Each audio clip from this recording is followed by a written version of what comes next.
Alright, gentlemen, welcome to yet another exciting episode of Vilnius Mornings, and we are here in lovely Vilnius on the banks of the Vilna River, which is the smaller one, and we're here to talk about the security of the Baltic states and the future of European defense framework. So, this morning I was woken up by the screeching of the emergency alert system.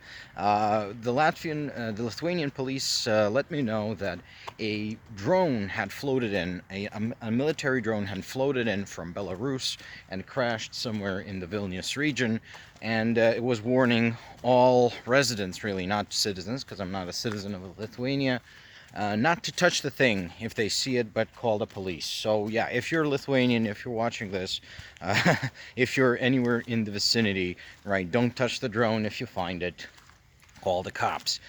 And it's a good reminder that I am here very close, I think 40 to 50 kilometers close, to the frontier between European civilization and the savage hordes of the East. This is the Lithuanian-Belarusian border.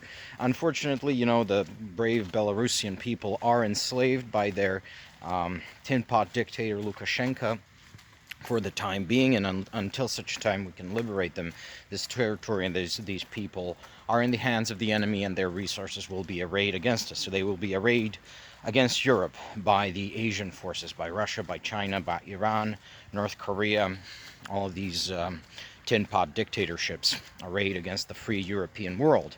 So we need a plan to defend ourselves. Well, let's take inspiration from the history of the city of Vilnius, right? From all the things which are around us. I'm here by something which is called Park Hill, but used to be called Crooked Castle Hill. And the city of Vilnius itself started as a castle. It was founded by, I forget, one of the Grand Dukes of Lithuania. There's a statue of him out there, but I forget which one it was. Maybe it was Vytautas, maybe it was Gediminas, but yeah, I forget which. He was a Grand Duke of Lithuania. They sort of all blend into one another after a while. It wasn't Vytautas, no. And the Duke founded the city specifically to guard against Russian incursions into Lithuanian lands, into the Grand Duchy of Lithuania. And because Vilnius is just such a naturally defensible location, I mean, it's at the confluence of the Vilna and Neris rivers, and it's got all these hills in a very relatively flat country otherwise. And so, yeah, the Duke built 3 castles, which formed the basis for the entire city of Vilnius as it exists today. So we're now going to cross the Vilna River here, and it's really a beautiful location just to walk around and take in the scenery. So we can learn from that, and we can fortify the frontier states of the European world, right? So these would obviously be the Baltic states. Vilnius is the obvious choice. It has been a fort city for centuries, since its very founding. There's also Daugavpils, right, in Latvia. Daugavpils just means Daugava castle, right? And Daugava is the name of the river on which it's located. And the entire border between Russia and Estonia, I believe it's mostly rivers and lakes. This can all be very easily fortified. And the lesson from Ukraine is that modern fortification, supported by drone-based surveillance and of course satellite surveillance, satellite intelligence, is very difficult to penetrate, even for a very heavily armed and numerous army. So the borders of the Baltic states facing Russia and Belarus must be heavily fortified. There has to be trenches dug out, bunkers. There has to be extensive mining of the border, as dangerous as that might sound, because minefields have proven to be very effective at stopping both infantry and armored assaults. And of course, there has to be surveillance drones. I think the importance of drones is, believe it or not, a little inflated, a little overstated in the Russo-Ukrainian war, which is raging right now. Because that's a separate video in of itself. Just like how much people are overestimating the importance of drones. But the real innovation when it comes to drones is really the ability to see everything, to see the entire battlefield. Commanders can adjust fire in real time. They can adjust maneuver in real time, and this has just led to the situation where it's basically impossible to move, it's impossible to maneuver, it's impossible to concentrate enough forces to have breakthroughs. So maneuver warfare suffers, and we are down to static warfare, attrition-based warfare. Not a very pleasant experience, but we can use that to advantage here in the Baltic states, which are frontier states of European civilization. And essentially, I believe it is possible for the combined Baltic militaries, bolstered by allies. So there's already quite a lot of NATO troops deployed to the Baltic states. You know, there's Americans, there's British, there's Danish, there's Polish. Like all sorts of NATO troops are deployed here. Now we can't rely on the Americans anymore because NATO is NATO, and but the rest of us put together, we can actually. It's not just a thing of how long can we delay the Russians for? No, we can actually stop the Russians in their tracks at the frontiers of the Baltic states with the proper preparations, with the proper construction of frontiers and bases from which to strike. Now, that's part one. But, as Napoleon said, the side that chooses to remain within its fortification will be defeated. So let me just turn around away from the river and towards the hill. And I don't know if you can see that wooden obelisk over there. Yeah, so that's the grave of one Gaspar Békés, or Békés Gaspar. He was a Hungarian nobleman who was part of Stefan Bathory's campaigns to seize territory from the Russians for the Polish-Lithuanian Commonwealth. So a little bit of a history lesson. Bathory István, that's his Hungarian name. Stefan Bathory was King of Poland and Grand Duke of Lithuania, so head of the Polish-Lithuanian Commonwealth. And he is, well, he's not my ancestor. I do not descend directly from István Bathory, from Bathory István, but I am related to him distantly. And he had the right idea about how to deal with the Russians. Do not wait for them to come, but strike hard against them, chase them all the way to Moscow, maybe into Moscow itself, punish them, ravage their lands, destroy their equipment, destroy their armies, and so they will be pacified for a generation of two.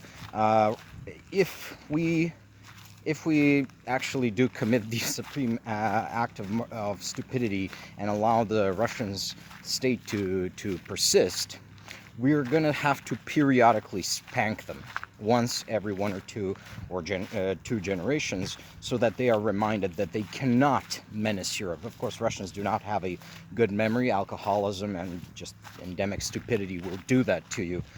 But yeah, these people need to be spanked every once in a while, reminded that they can't fuck around with Europe. It is what it is. I mean, like, the world of geopolitics is basically a prison yard, and unless you're willing to fight and kill, you're going to be fought and killed. So that's just how it is. That's just how it is. So to this end, there must be also preparations not only to fortify and defend the Baltic states, the frontier states, and here, of course, I include Finland, which has the largest frontier with Russia of all the NATO states, of all the European states, excluding, Ukraine. But there must also be plans for a counterattack, and an immediate, swift, and devastating counterattack, which will rapidly concentrate a large amount of allied European combat power to bear against the Russians. So so I'm proposing that a caucus within NATO is formed. If we cannot get the whole continent to act, this is the barest minimum we need. We need the Baltic states. So Estonia, Lithuania, Latvia. You need Finland, you need Sweden, you need Norway and Denmark. So you get the Nordics. You have to have Poland in there. You got to get Poland into the mix. And you could also get the Germans and the British in there. The British would be, I believe, more inclined, and they're actually more important to the coalition, because they can seal off the Arctic, the gates to the Arctic with the Gute Gap, them and the Norwegians and the Danish. And the Germans, they can, I guess they can play support unless they want to get into the mix as well, which, you know, I would welcome. But fundamentally, this alliance, this small caucus within NATO, must have battle plans drawn up and ready to, if the Russians start fucking around in the Baltic states, or Finland, or Poland, immediately slap them down. So, massive missile and airstrikes on Russian military assets in Kaliningrad Oblast, which is here, right? It borders Lithuania and Poland. Massive missile and airstrikes on St. Petersburg, on Polotsk, right? On where was the Russian VDV base, the air assault base? I forget the city. Polotsk? No, or Pinsk. I forget, right? Strikes within Belarus, right? Remind Lukashenko that there are consequences to being Putin's little catamite. Destruction of the Russian Baltic Sea Fleet with, you know, air, naval, and missile strikes. And also, and this is crucial, if the Russians still don't back down, then Polish armies will have to enter and seize Kaliningrad as quickly as possible and just declare it liberated territory. Start debating, okay, do we split this with the Lithuanians? Do we give it back to Germany? Do we declare it a free state? You know, like the first liberated oblast of a newly liberated Russia, just give it to some Russian dissidents to run. But this has to be in the cards. This has to be on the books. And the Russians will have to know that if you fuck around with us, you will lose your entire Baltic and Arctic assets. Oh yeah, I forgot. There have to be also strikes against Murmansk. The Russians will have to be made aware that if they fuck around with the Baltic states, they will lose their ability to project power through and into the Arctic as well as the Baltic Sea. This is especially important now because there is a pedophile, rapist Russian assets ruling the United States right now. I'm talking, of course, about the pedophile, rapist Donald Trump, who is controlled by the Russians through the Epstein compromat, which the Russians have, obviously. Will likely sabotage any NATO-wide response to Russian aggression against the Baltic states. So it has to be these free states of Europe. So the Nordic states, the Baltic states, Poland, United Kingdom, and if they want to get involved, Germany. And of course, their involvement is welcomed. Of course, all of Europe will have to eventually respond, but the immediate, most rapid response squad, you know, will have to be these states, and it will have to be devastating. So, in the name of King Stefan Bathory, King of Poland, Duke of Lithuania, we can do this. We should do this. Bye-bye, folks, and take care.